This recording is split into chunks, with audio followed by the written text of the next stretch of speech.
Hello, lovelies. Welcome to the Fat Joy podcast, where we talk each week about how to flourish in an anti-fat world.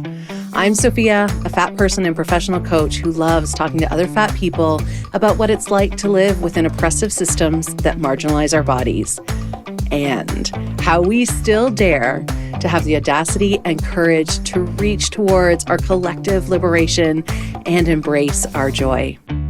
Please know this is an adult content podcast, so there will be swears, we will be talking about harms we've experienced, and we will be rebelling against diet culture, anti-fatness, ableism, racism, etc. If you'd like to support the Fat Joy podcast and get bonus content as a thank you, please check us out at patreon.com/fatjoy. I am so glad you're here with us. Enjoy. Hello, lovelies. Welcome back to the Fat Joy podcast. I'm your host, Sophia Apostol, and I'm joined today by Rebecca Alexander. Hi, Rebecca. Hi, Sophia. Thanks for having me. Oh, I'm so excited. I've been following what you've been doing, and I won't spoil it. I'll let you tell everyone what you've been doing, but I've been following what you've been doing for a while, and I'm so excited for what you are going to bring into the world for fat people. And as you just said, fat people and those who love them. So why don't you tell us a little bit about yourself, Rebecca? Excellent. Well, my name is Rebecca Alexander. I live in Vernonia, Oregon, which is about an hour outside of Portland toward the coast. It's beautiful. And it has been just a wonderful place for me to ride out the pandemic, honestly. And yeah, so as you mentioned, I'm here for fat people and fat people who love us. And primarily, I'm doing that work by creating an app called Algo, which is Yelp for fat people. So we review public spaces on whether or not, tables and booths move, chairs have arms, like how wide aisles are, all sorts of criteria that are relevant to people that live in large bodies. And so I kind of had this experience personally in one of the last jobs that I had where I was in a sales role, and I constantly found myself needing to meet new people and be super impressive, in spaces that I'd never been before. And I just noticed that my anxiety prior to those meetings was so high. I found myself scrolling through pictures of ravioli online, looking for pictures of chairs. It's just like, this is a terrible experience. I'm not getting what I need. I found myself arriving 20 minutes early sometimes just to avoid having to ask somebody to move from a booth to a table, And that was not something I wanted to do for the rest of my life. And I ended up taking a break from that job, and I read a couple of books. We're Never Meeting in Real Life by Samantha Irby and Hunger by Roxane Gay, both fat women. And in both of these books, they described a similar experience of like scouring the internet, trying to find information to ease their anxiety before they go on a first date, before they go to speak in public. And, Roxane Gay said, the bigger you are, the smaller your world becomes. And I really hadn't realized that I wasn't the only person who felt that way until I read those books. And so when I realized that I wasn't alone, I wasn't the only one, scouring the internet for pictures of chairs, I decided to find out how not alone I was. And that's really when I got connected to the fat community. I had grown up in a big family. I was raised around fatness, and we talked about it, not in necessarily positive ways, but not always in disparaging ways either. And yet, most of my non-family relations were thin. And so I didn't know how to talk about my body outside of my family. And I didn't want to talk about it in my family because that was not a positive experience. So I just I hadn't ever really interacted with the fat community until we decided to start Algo. And this is a really long introduction. So it's so good. It's so good. That your editor is prepared to splice and dice. No, we're keeping it all. It's perfect. Okay. Great. Well, so that's when I got connected to like groups online, and I put out this survey, and I was like, okay, tell me about like when you go new places, like, how do you feel? And it was really interesting because we had, I tried to not, I tried to engineer confirmation bias out of this study as much as I could, right? And so one of the ways that we did that is we just asked people at the outset, what their size was. And then we asked everybody the same questions, and we compared data based on size, right? So it was really interesting when we asked that question, tell me about like what you feel when you go somewhere new. Like we had all these kind of long form narrative responses, but then we also asked people to rate how anxious they feel, how excited they feel, and all of these other emotions. And it was fascinating. The experience for people that wear plus sizes, anxiety through the roof, excitement in the toilet. And the exact opposite was pretty much true for most of the straight size respondents. There were some people who also experienced anxiety going out, but the vast majority, like it was like a flip. And I was like, okay, so I am not alone. This is something that a lot of people experience when they live in larger bodies. So we need to fix this. And that's when I started thinking about how. And it felt like, frankly, the most important thing was to get fat people talking about this, because we don't talk about it. And like as a society, I think we have, we've all agreed that people don't bring up these conversations. Then people don't bring up these conversations. We've agreed that the most polite thing to do somehow is to not talk about difference in body size and how it impacts all of us. And as we know, with issues of equity and oppression, not talking about them is not the best thing to do, right? Ignoring them, pretending that difference doesn't exist, not the best thing to do. That's how you end up hosting a dinner party with your plus size friends who are literally, risking nerve damage sitting in uncomfortable chairs at your dining room table because you couldn't ask them if they wanted a better chair or needed a better chair because you were too afraid that it would be embarrassing to them or to you or what.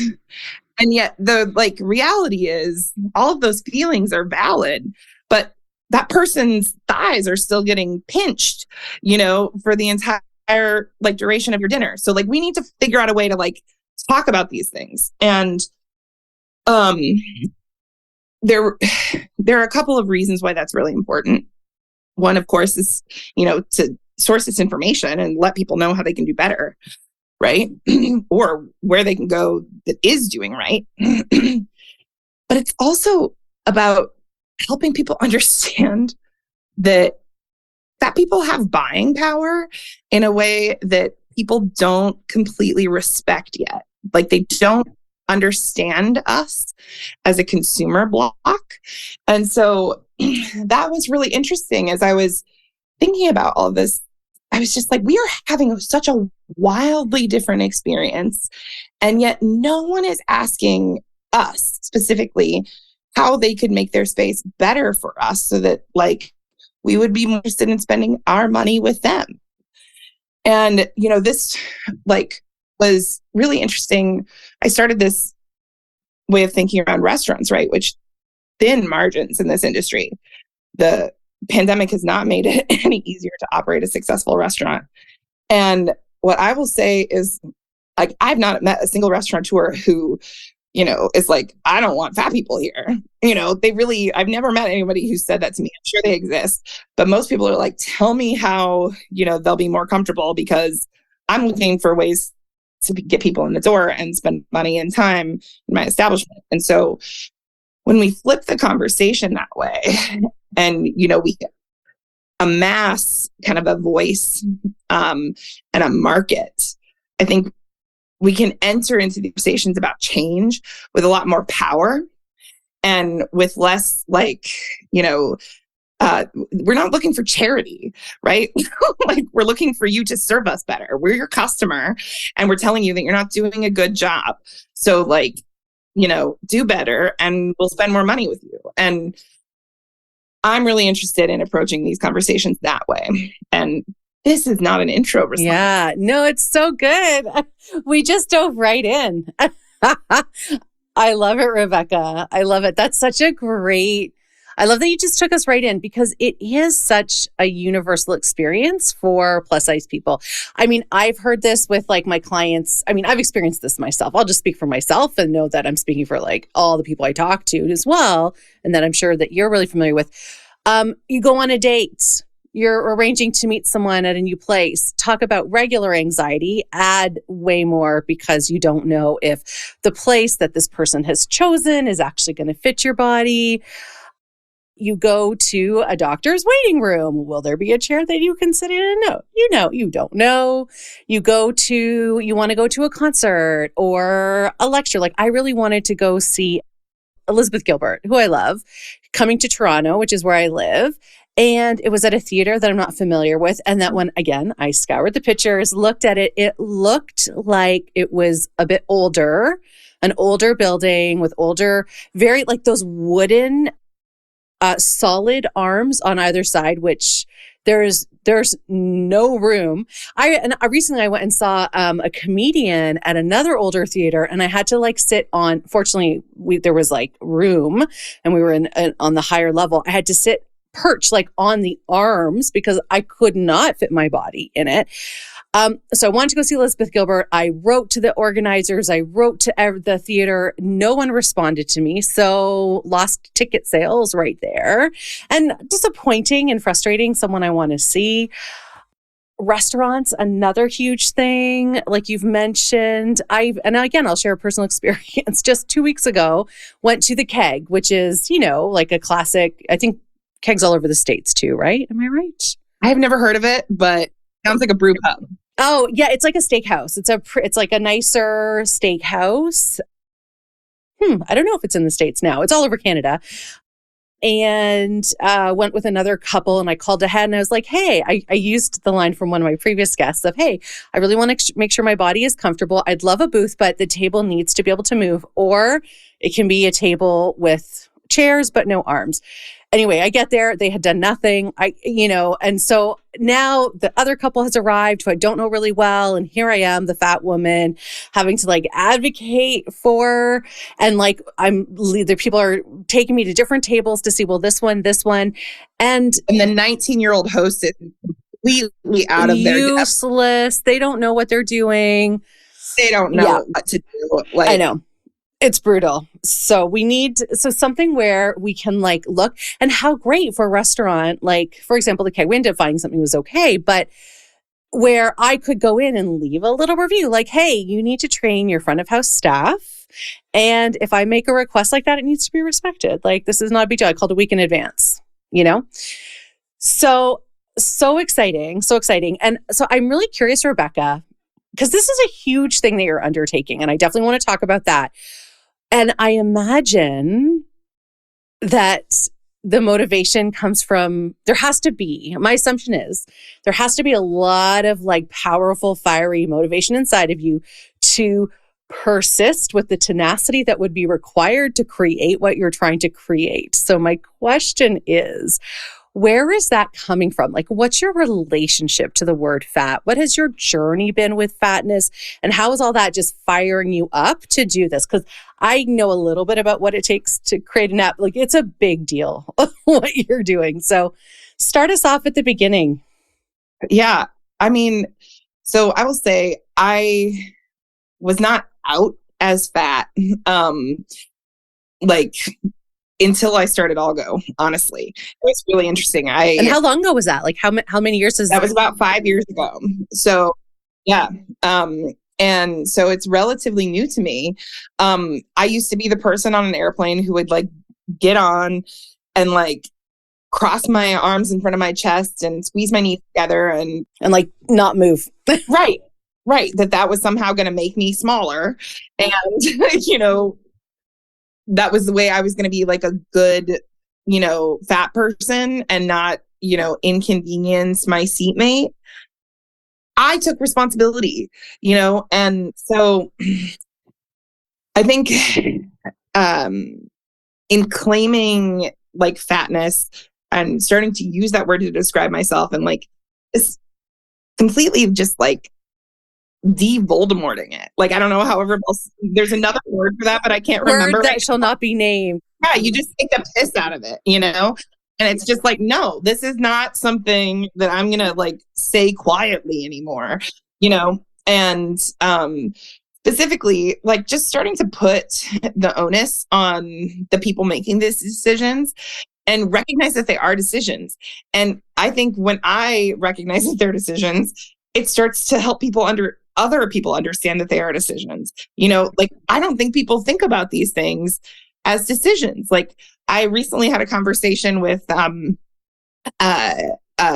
chapter president of a facility managers association. So all of her chapter members are facility managers in corporate office buildings and stadiums and things like that, right?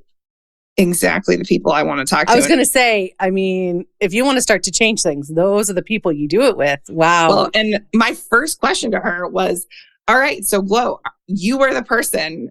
I now know I've been looking for this person for a while.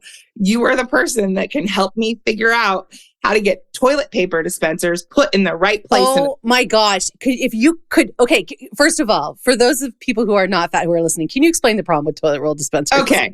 All right. Because it is so problematic. So, all right.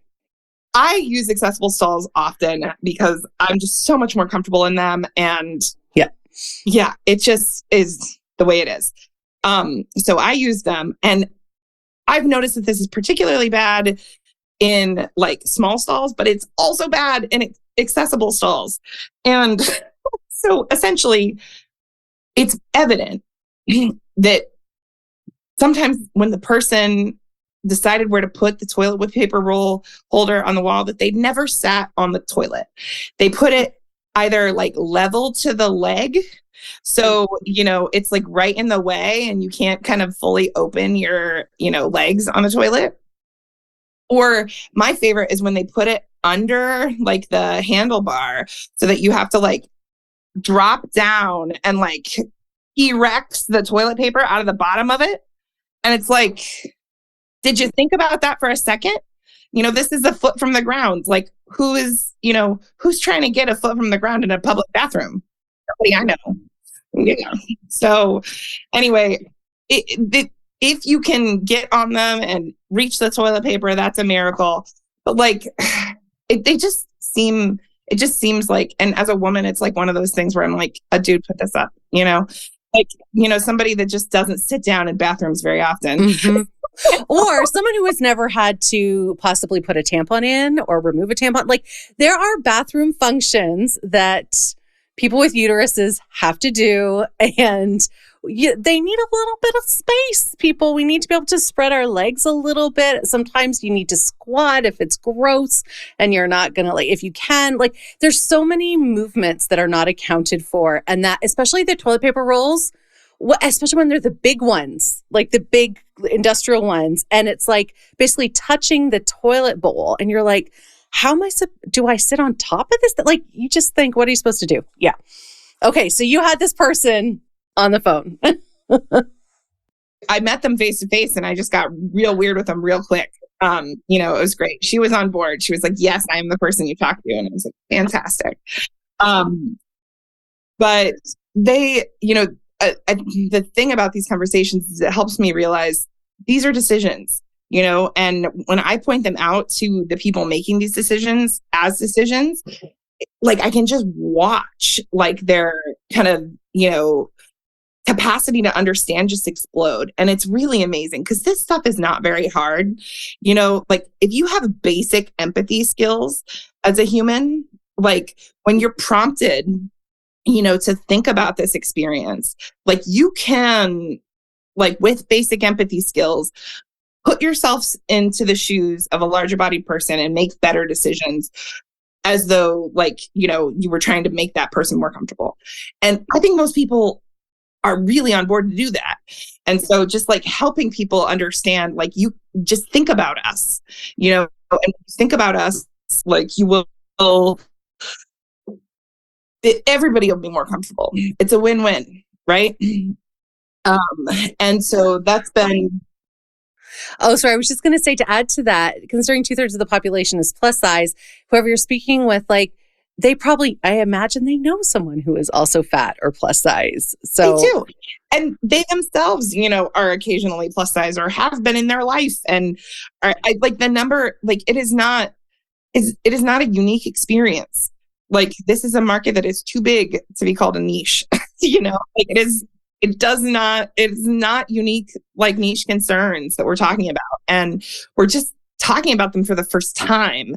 And so that's why it feels like, like an awakening. But yeah. So all that to say, my relationship to the word fat has been, really empowering. And it's just been like, it's just been really great to be able to use that word and not, I'm a big fan of direct communication. So I appreciate any time we can eliminate euphemisms.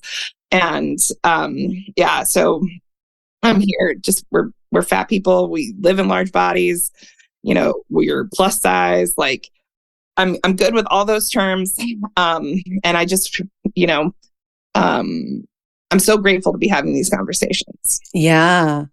Rebecca, have there been impacts or ripple effects in your personal life with embracing the word fat, and even with the work that you do now? I know the fact that I run a podcast about fatness has, made some people in my life uncomfortable. So I'm just so curious, like, for you, what's been the impact of all this in your own life? Yeah, it's interesting. I think when I first started to really let myself feel this, I remembered all of the times when I had been miserable, like miserably uncomfortable prior in my life. Like, I have lots of thin friends and people who just didn't understand. And I didn't know how to talk to them. And they didn't know anything was wrong. And, so I had to, I had to grieve some of that, and I had to just like let go of the latent resentment that, I wish I, didn't have, but it was really helpful to acknowledge that it's there. I'm pissed that roommate never like thought to, when they brought home those fucking chairs, like, never thought to get one that worked for me. Right. And I'm pissed about the friend who like doesn't have any kind of chairs in their backyard that fits me, like, yeah. And it's irritating. And I've not allowed myself to be irritated by it because I've felt like it's my fault. That's it right there. I have felt that it's my fault. Therefore, we're not going to talk about it because it's a failing with me. Hence the silence, the taboo, the shame. We all are just, That's right there. That's actually where I now start to accept responsibility, is in the silence. That's my responsibility. Like, I need to let other people know my needs, especially when they've been like told me that they're interested in my needs, and these are all people who care about me and who I've just like not been able to talk to because of my own childhood shit. But we're working on it, And that's the thing. It takes us doing our own work in order to be able to talk about it. And I can still be squirmy. Like, I still have squirmy conversations about this, and I've done a ton of work on it, and I'm very comfortable talking about fatness, but there are still situations where I'm just like, oh, I'm squirmy. I don't know. I don't want to. But you're right. The silence is something that we can do something about. Yeah. Yeah. So I would say that's probably the biggest impact on my day-to-day life. I also, I have so much less pressure about my body than I used to. Like, I have really arrived at a place where I know what I feel now again. Like, I had really disassociated, I think, with my body. and I'm much more in tune with it. And I don't think that that's, unrelated to talking about it as much as I have been these last few years. Um, but it's great. Like I can tell you like how I feel when, I eat something, or I can tell you how I feel when I move, and I know, it's great. I have a vocabulary and I have an awareness, and, it's really helped me, um, just accept. And it's so freeing. And like I have always said, it's really interesting. Um, I was a kid who was always really irritated by all of the shit that women were expected to do. I have a twin brother, and so I had this like built-in like gendered comparison for my upbringing, which I've got a book in there someday. I'm not sure exactly what, but um, it was really interesting to me. All of the time I was expected to spend on grooming and, like getting ready and all this stuff. And I've lived in my head for a long time. And so I was just really like put off by that. I was like, I don't want to spend my time putting on makeup. I don't want to spend my time, like shaving my legs, like all these things. They just weren't logical to me. Like I want to spend my time, and I want all women everywhere to be spending our time, not worrying about what we look like, but like making art and making businesses. And, like I want all of that energy to go to other things. And I remember thinking about that when I was probably like 11 years old. And I'm having this epiphany now, but I think what happened for me is, in order to achieve that, where I didn't spend time thinking about those things, I just didn't spend time thinking about my body at all. I just completely shut it off. And so I've reached much more balance now. I can think about it while not letting it prevent me from doing things that I want to be doing, not spending too much time and energy. I spend enough, and it's good. And it sounds like there's like a return to choice rather than the defaults that we've been given. Right? Like I think about that all the time. And I think I've said before on the podcast, or at least certainly in conversations with people, where I'm like, if I had never started dieting, if I'd actually gotten help for my binge eating disorder, if I had never like been so preoccupied with how I was like, quote unquote, supposed to be, or how I should look, who could I have been? Like the amount of energy and brain space and brain power for decades. Multiply that by 30 million people, like, ugh. Oh my God. I know. But it also makes sense, if I'm going to go real tinfoil hat, but it's true. It also makes sense why, the people who create systemic oppressions, white, hetero, white supremacist people who run capitalism, why they don't want that. Because we're fucking powerful. And this is always like the motivator, is the revolutionary nature of joy and pleasure and having voice. Oh, you can't stop that. It's so good. So yeah, anything that moves us towards that, I am here for. And your app is one of those things, so that we will, so as I understand it, and tell me if you're like the Yelp for fat people, that means I can go on, I can look up venues, restaurants, all sorts of, is it mostly physical spaces to see how it works for my body, basically? Yeah, primarily. That's what and just so you know, like that's what we're starting with. We want to get that experience right, because we know that like we're spending a lot of money on experiences. We're spending, a ton of time trying to find healthcare providers that work for us, like, all of the things. So this is important, but also as a market, like, and as a community, it's becoming more and more clear that we need a space that's like for us and by us, And so I'm really excited to see where we're headed. We have a lot of amazing support at Algo in the technology realm. So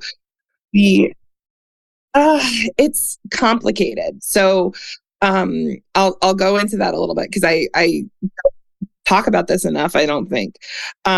So we raised money to build our beta on Kickstarter, which was awesome. So in 19 days, almost 1,200 people donated $55,000 to build the first version of Algo, which was great.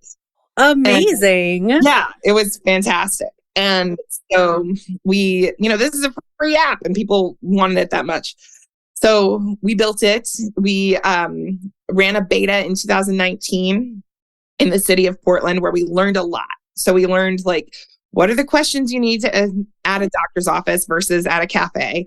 What is the amount that's going to be too much to ask? And people are going to drop off and not leave a review at all. There are all these little nuances in creating technology like this that we needed to test. And so that's what we did during the beta period. Can I ask, you're saying we, who's the we, Rebecca? So it's changed a little bit through the years, but we've had a community of volunteers who's been on this project kind of handing, taking on responsibilities, for a time, and then, people move on, or these last few years, and this is what I'll kind of get into a second, we've had a technology partner that's been really instrumental to us. So we started working on the national version of the app with this technology partner at the beginning of 2020. Oh, yes. The whole point of our app was to help people go out more with less anxiety. I didn't know what the fuck to do. I really didn't.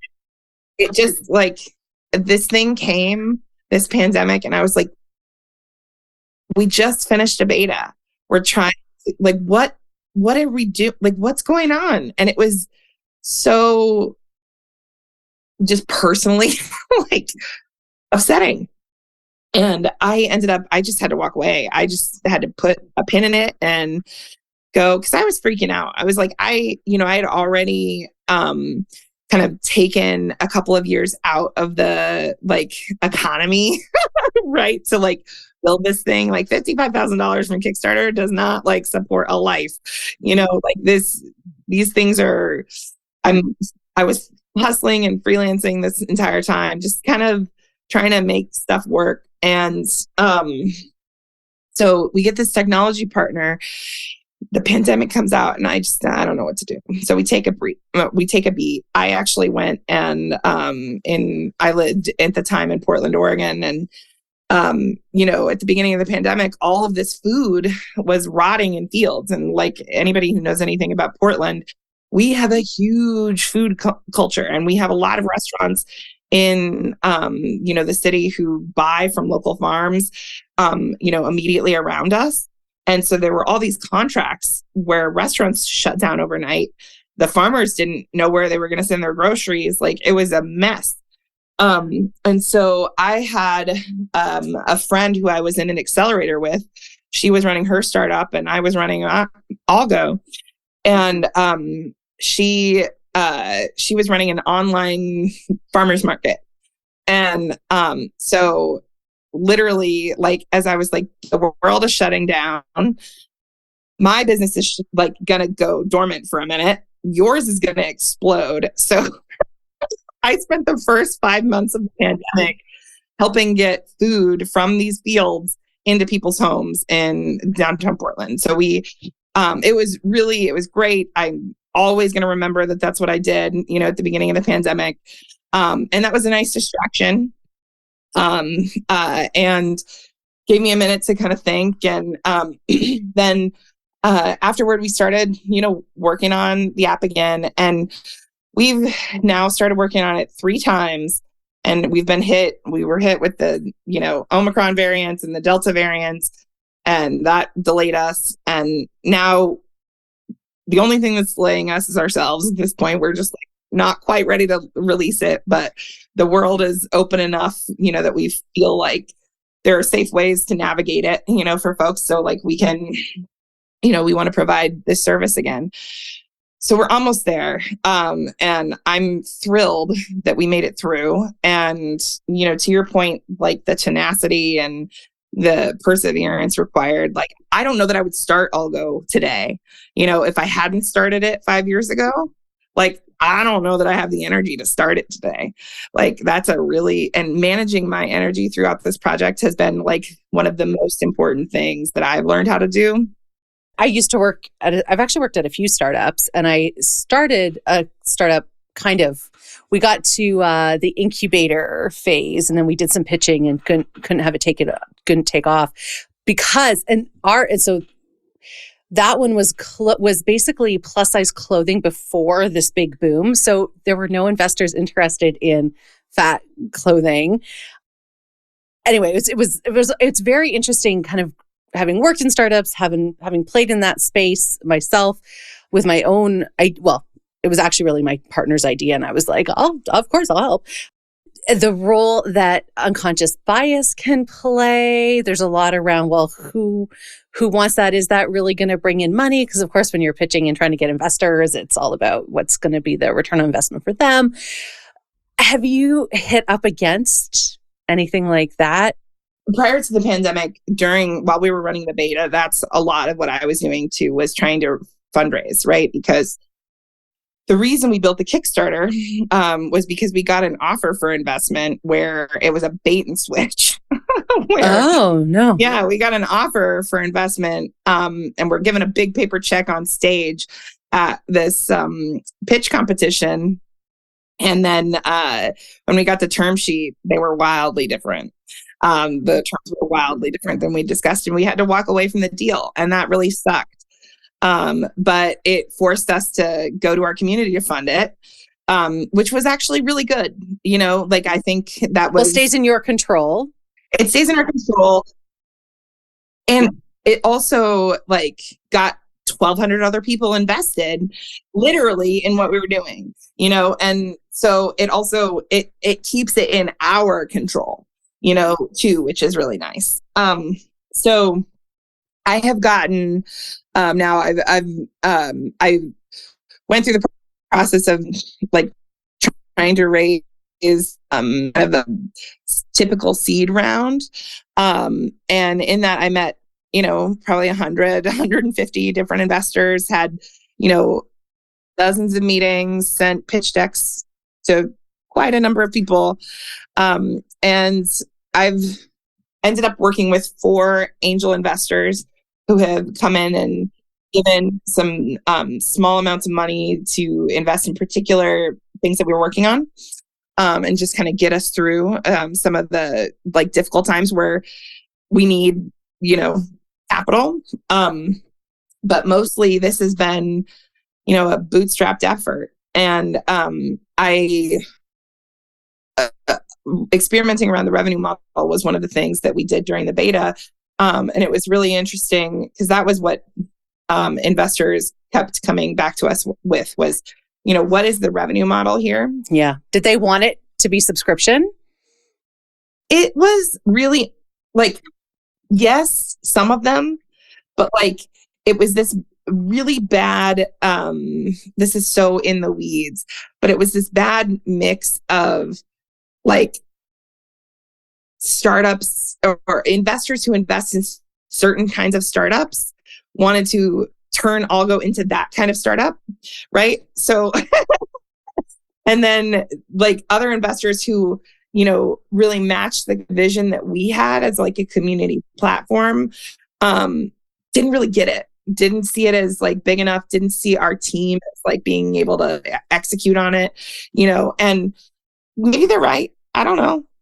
I'm really glad though that we haven't gone that route though, because one of the things that route necessitates is, spending millions and millions of dollars on Facebook ads and Instagram ads. And who feels good about that at the end of the day? Just funneling that whole startup advertising ecosystem thing is so fascinating, right? So here are all of these venture funds that are shareholders in these social media companies writing checks to startups who have done all of the work to build the software or design the product, get all of that going. And literally once we've done all the work to get what they're looking for, which is product market fit, then they will write us a check so that we can write checks to the companies they own to advertise our products to them. And I'm just like, get the fuck out of here. Like, I just can't anymore. I just can't. So, that's pretty bad. That's pretty bad. Yeah. That's a little Ponzi schemey. It's a little cynical too. I mean, we're not gonna lie. But it just like, once you start getting into it, I just look around and like that's what's happening here, and I don't want to participate. So, we've been working a lot at like figuring out how we're going to do this. And we are going to, when we launch the national version of the app, there will be an opportunity for you to sign up to become a sponsor of the app as part of the registration process. And at this point, we don't have a different experience in mind for sponsors versus non-sponsors, but we're absolutely considering that. And, one of the really easy ways to do that will be to, if when we add ads to the platform, offer an ad for experience, like, those kinds of basic things that a lot of other people have tried, because the truth is, and consumers know this, like, when you don't pay for technology, it's shitty technology for you. And when you pay for it, the designers of that technology can design for you instead of the advertiser. So it's one or the other. So we're trying to find a nice middle ground. One of the things that I do see as very beneficial about Algo in the future is connecting, people who are trying to serve this market to this market, right? And I've heard that from our users too. They're like, please tell me, about a chair that's not going to break after, I sit in it for 6 months. Like, tell me about things that are designed with my body in mind. And so I think there is a way for us to pursue revenue from our community and also pursue it through kind of traditional advertising models that add value to our community. Like, I'm not interested in talking about things that we already all know about, or things that do us harm. Like, I want to be really clear about that. Like, this is not going to be where you can expect to see weight loss ads. We're not in a market to prop up the diet industry. But I am very interested in, like, telling people about things that I've come to love, like I joke about this all the time, but have you ever heard of Olipop? No. Okay. So Olipop is this like probiotic soda, right? That is like, it's made from like plant fibers and, all these things. It's sort of like a kombucha, but it's not a tea-based thing. It's delicious and good for you. And you have like a third of your daily fiber in it. And I know a lot of people are like trying to get their fiber up. That's how I found it. And I'm like, I want to tell Algo community members about things like Olipop. Like, I want to tell us about that. And I want to tell us about, like, certainly clothing lines that, expand their sizes. But I also just want us to be able to like be a sought after market from cool companies that are making cool stuff. Like, like they should be advertising to us. Olipop should be advertising to plus size people. There's no reason not to. So anyway, it's stuff like that's the future I'm envisioning. Oh, I can see it. I can totally see it. I think that's so neat. It's interesting when you mentioned clothing, because it reminded me about like change rooms even, like I love going to a Torrid change room because it's big and there's a fan. I don't know if I've ever seen a fan in any other change room other than Torrid. And it's great because it's just like, it's hot trying on clothes. And I usually go and I'm like one of those people that I take 50 things into the change room and right. Yeah. So I think that's great. I forgot I didn't even think about change rooms until you mentioned clothing. Yeah, absolutely. There are, little details in most public spaces that like you can just completely transform an experience for people. Like having a bench in an art gallery, right? Like just simple things that like make it way more accessible and, are not difficult to execute on. Yeah. Well, and it's so true. Like last weekend I went to, I don't know if you know the show Stranger Things. I haven't, I'm aware of it. I haven't watched it. Yeah. It's basically kind of this like alternate universe kind of show. So kind of there's monsters and all kinds of things. It was super interesting. My partner and I loved it. And in Toronto, they created, I don't know if it's elsewhere too, but this Stranger Things experience. So an interactive thing where you go, you're kind of like part of it. It was okay. It wasn't great. I think if I was a child, I might find it a little more interesting. As an adult, I was like, okay. But what was where I would have loved Algo to just warn people even is that between queuing to get in, then a second queue to get in, and then the actual experience itself, we were standing for about 2.5, 3 hours, and there was no seats anywhere. And, depending on physicality, I recently sprained my knee. So for me, it was like a knee thing as well. Like my knee was swollen and throbbing by the time we finished. There was no mention anywhere on the website about accessibility. Like I would have been like 0 on that experience and it would just, I was thinking about that so much because I was so annoyed that there was no mention anywhere. There was no place I could look. There was no real number I could call. It was just like, buy your tickets. And also too, I think also I'll own this part is I just kind of assumed that that I wouldn't be standing for 3 hours straight. I don't know. I probably shouldn't have, but I think in my mind, I just couldn't imagine that for that length of time, there would be not a single, like nary a bench, nary a chair, So that's the kind of thing I see your app being so helpful for. Right. So can I ask you, Sophia, how do you think that experience of going and standing, for hours on end, how do you think it's going to impact the next time something like that comes across your plate? Oh, I'm not going to go. Really? You're that miserable? Well, yeah. And here's the thing. I got through it, but it's more that I'm fucking outraged by the lack of information on the website around here's what to expect when you arrive. I got emails and emails about parking, but like nothing about like, what if I had been on crutches? What if I had hurt my back? It's not even just, ability to, it's so much more than just fatness. It's just like the ability to be in a space and move through a space. And like, there's information that should be shared. Like, hey, heads up, this is a largely standing experience. So if that's a problem for you, give us a call at this number. Like there should be an accessibility person you can talk to.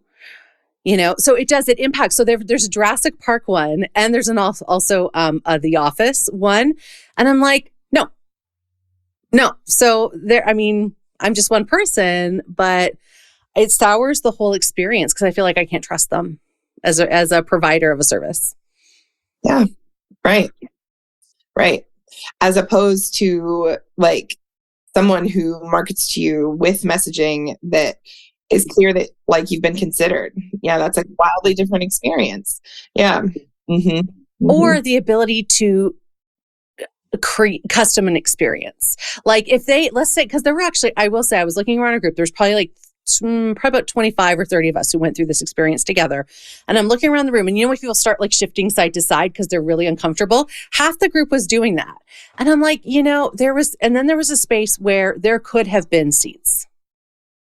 And I just thought, here's an opportunity where you could have just asked an accessibility question in the intake for the registration sign up form and brought in like a couple of benches. Like it would not have been a big deal, but it's that I'm just totally disregarded. Mm-hmm. Right.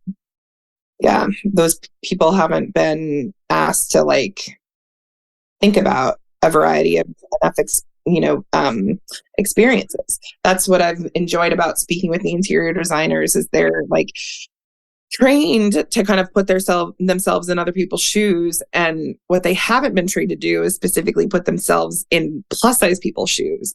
So as soon as you like say, now think about this, it like they know what to do from there. That's so good. And you're referring to you're referring to a big talk that you gave at a conference. And it was, how many people were you, how many interior designers were you in front of? Ooh, there were probably 300 or so. They were all from the Portland, Oregon chapter. And yeah, it was, it was really great. I got to speak with a couple of other people who are responsible for designing for diversity in other respects. So I actually, on the panel with me was the project manager, the diversity project manager for the last redesign of the Portland airport.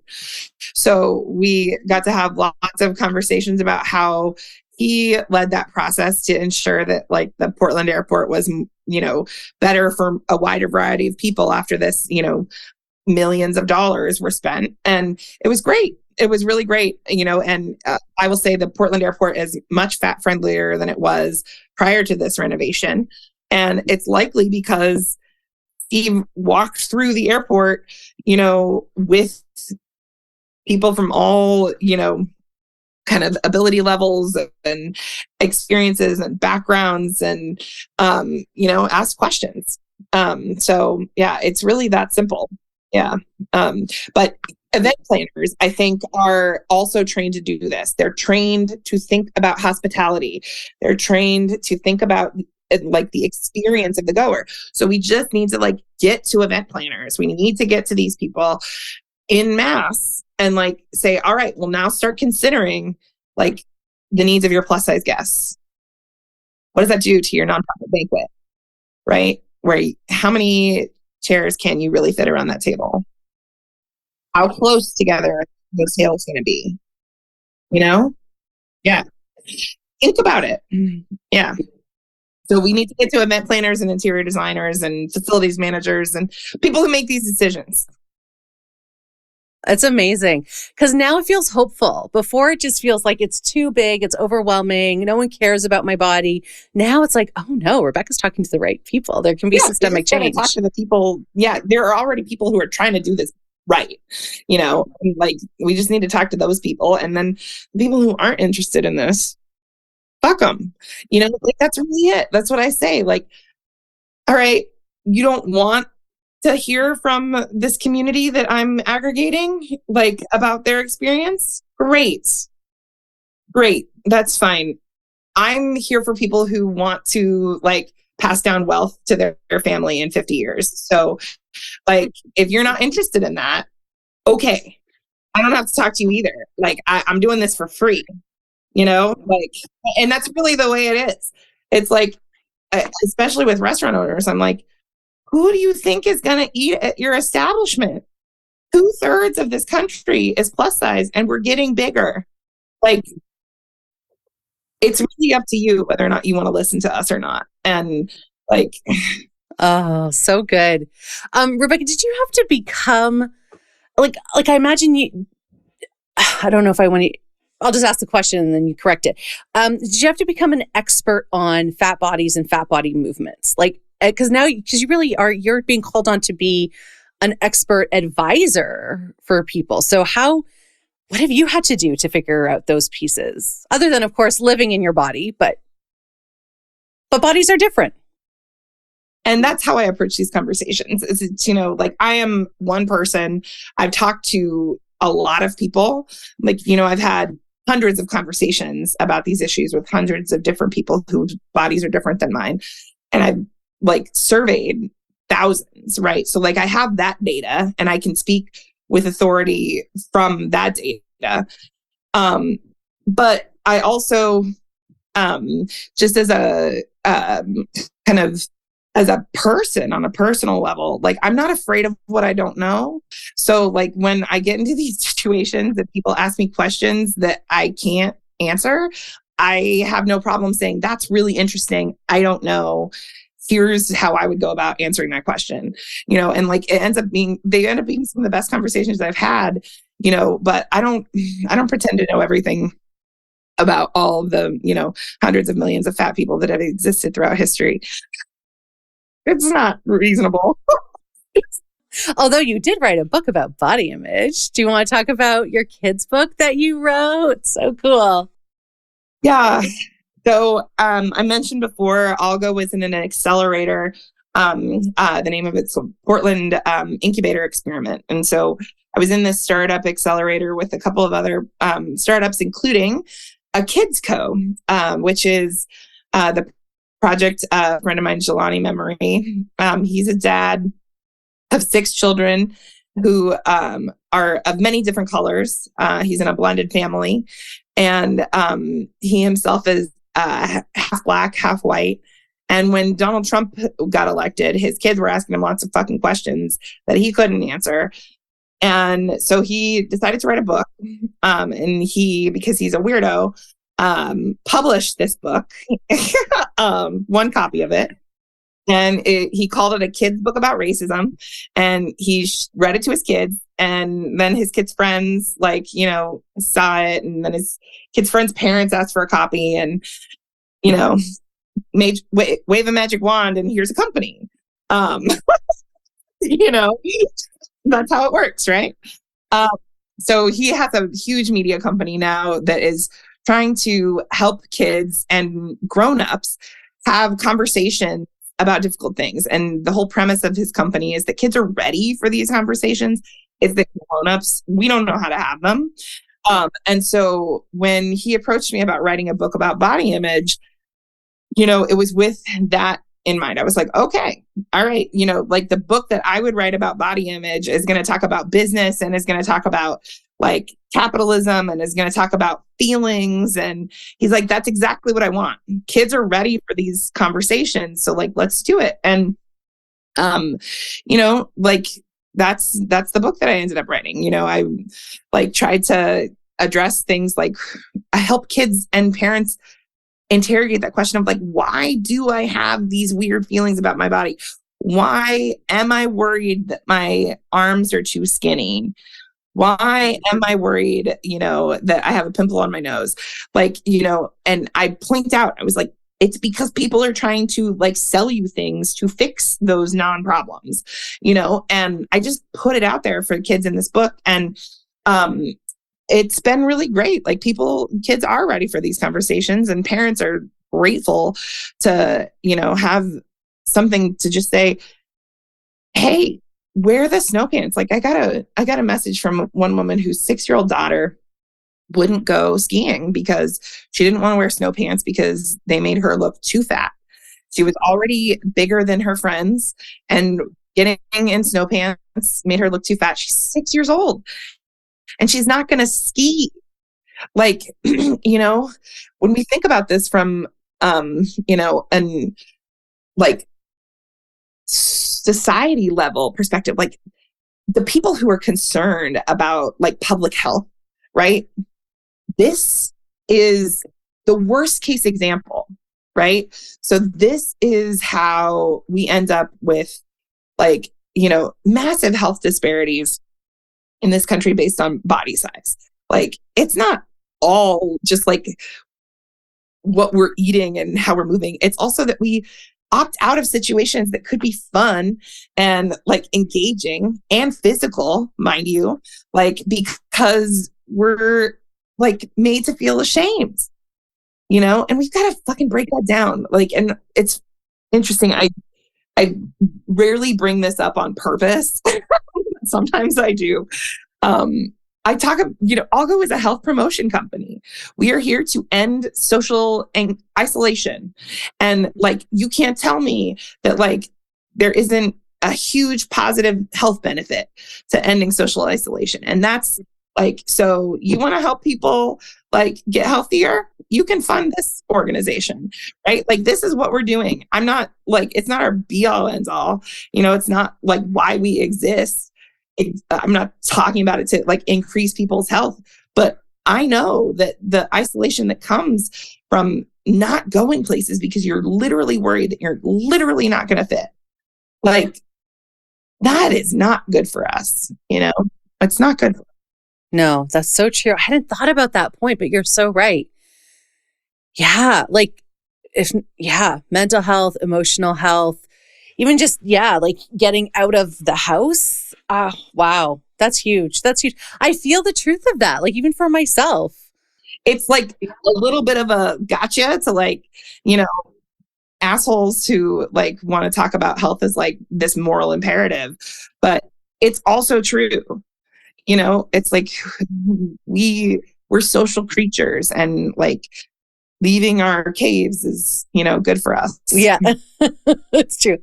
No matter how cozy our caves are. Rebecca, I was going to say, well, and you have animals around. I feel like this ties in with my next question, which is about joy. So this idea of staying connected to joy, choosing joy, turning towards joy, like how do you stay joyful? Yeah.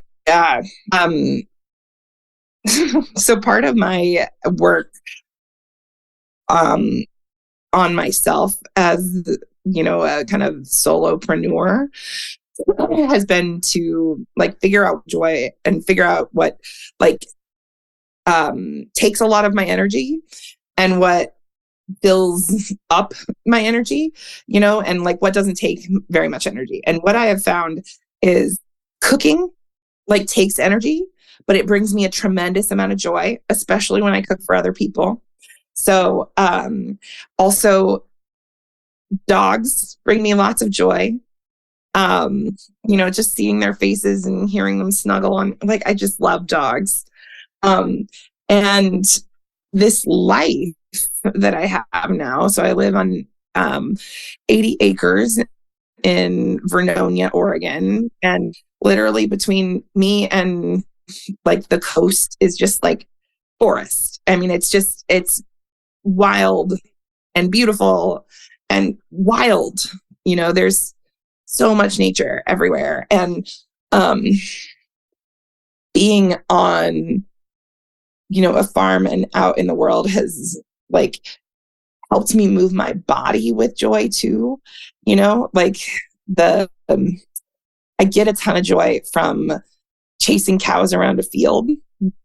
Like, nobody's really concerned about how I look when I'm doing that, and like I'm not worried about breathing hard or sweating yet. Like both of those things are happening, like when you go for a hike by yourself in the woods, like you don't have to worry about assholes in the gym. Like, I've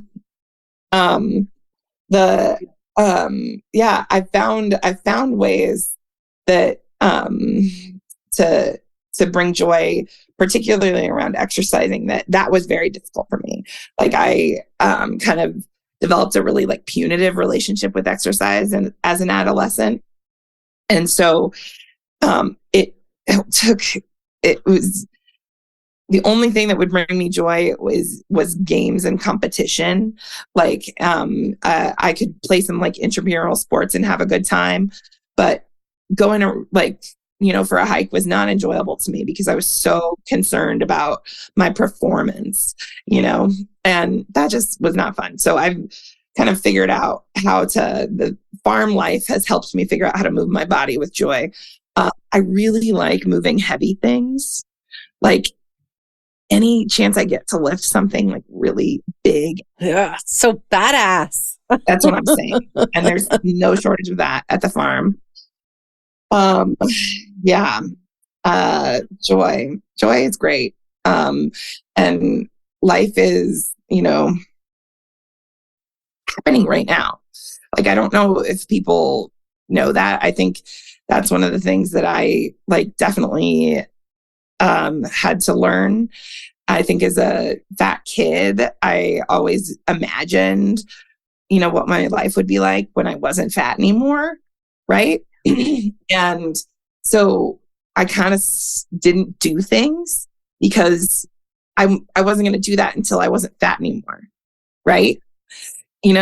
And I've let go of all of that. Right. And it's like, this is my life. This is my body.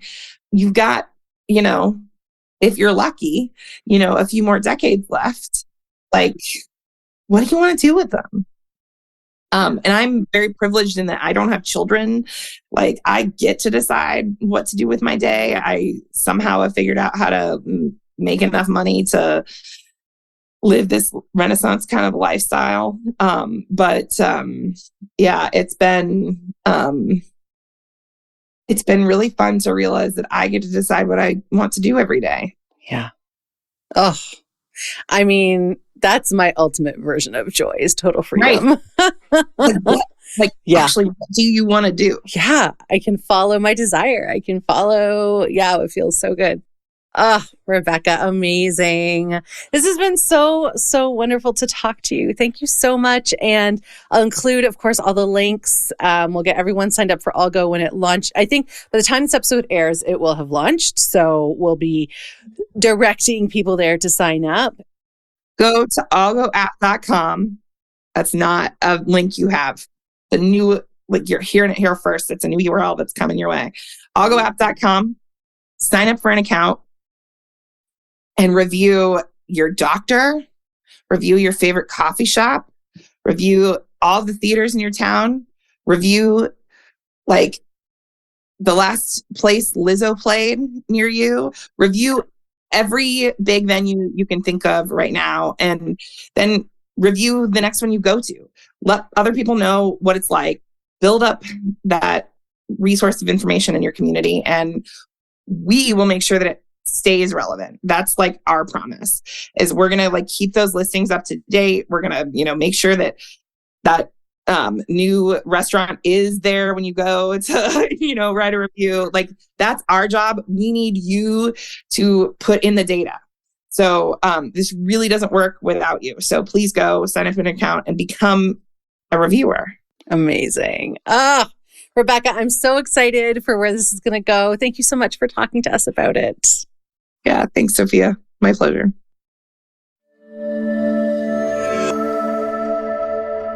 Before we go, I'd like to read a poem because poetry can reach our hearts in a different way. Poems can have us feel in a different way. And that's what this podcast is all about. Expanding our hearts, deepening our empathy, and inviting in joy. So each week, you get a new poem.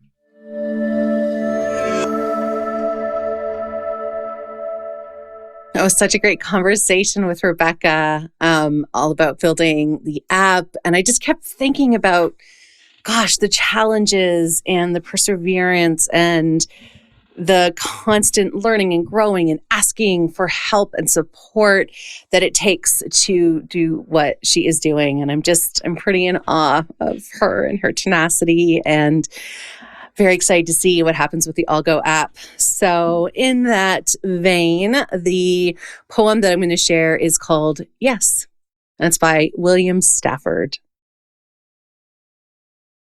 It could happen anytime. Tornado, earthquake, Armageddon. It could happen. Or sunshine, love, salvation. It could, That's why we wake and look out. No guarantees in this life, but some bonuses, like morning, like right now, like noon, like evening.